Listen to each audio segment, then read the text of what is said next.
Hari ni aku nak share dengan korang semua cerita pasal Ultra Woman Yulian. Ultra Woman Yulian adalah puteri yang berasal dari Tanah Cahaya dan dia ni merupakan kawan baik kepada Ultraman 80 sejak diorang masih kecil lagi.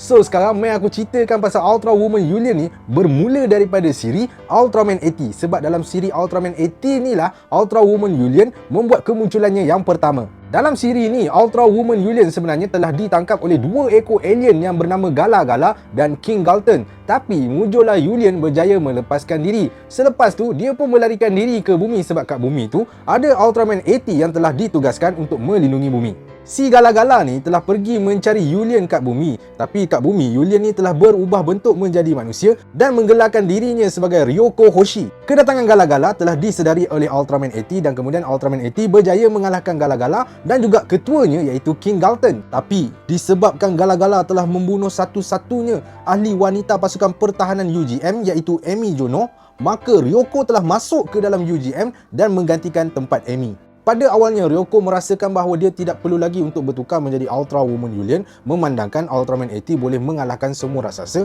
yang muncul kat bumi. Sehinggalah munculnya dua ekor raksasa yang bernama Plasma dan Minazma yang berjaya mengalahkan Ultraman 80. Disebabkan Ultraman 80 berada di ambang kekalahan, Ryoko pun bertukar menjadi bentuk asalnya iaitu Ultra Woman Yulian lalu membantu Ultraman 80 untuk mengalahkan Plasma dan juga Minazma. Selepas itu, Ultraman 80 dan juga Yulian pulang semula ke planet Nebula M78 selepas pasukan pertahanan UGM berjaya mengalahkan raksasa yang bernama Margodon dan seterusnya menghapuskan kuasa negatif yang ada di bumi. Selepas itu, bumi tiada lagi kemunculan raksasa dalam tempoh 25 tahun.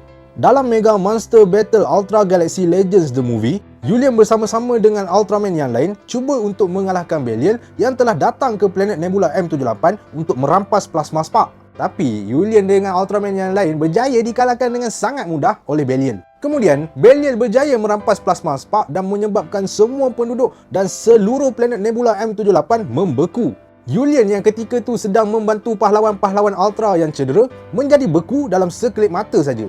Tapi selepas Plasma Spark berjaya dipulangkan semula ke Tanah Cahaya dengan bantuan Ultraman Zero, semua pahlawan Ultra yang membeku termasuklah Yulian berjaya berubah menjadi bentuk asal semula. Dalam Ultraman Zero The Movie Super Deciding Fight The Belial Galactic Empire, Ultra Woman Yulian turut membuat kemunculannya. Dalam movie ni, Yulian bersama-sama dengan Ultra Brothers sedang memeriksa sepihan-sepihan Darklops yang mana akhirnya diorang tahu daripada mana datangnya sepihan-sepihan tersebut.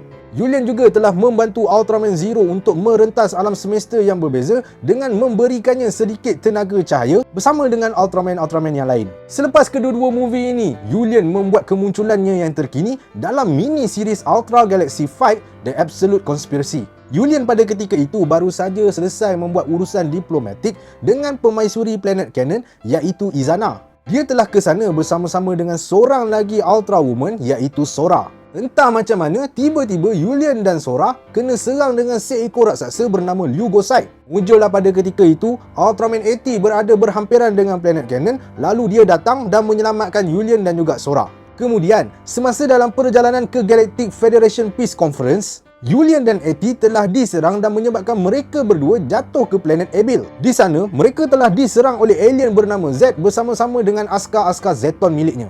Ultraman 80 pun segera menghantar isyarat kecemasan ke Tanah Cahaya kerana mereka berdua tidak mampu untuk menandingi Z dan juga askar-askarnya. Tak lama selepas tu, Ultraman Mebius, Taiga dan Ultraman Z datang untuk membantu.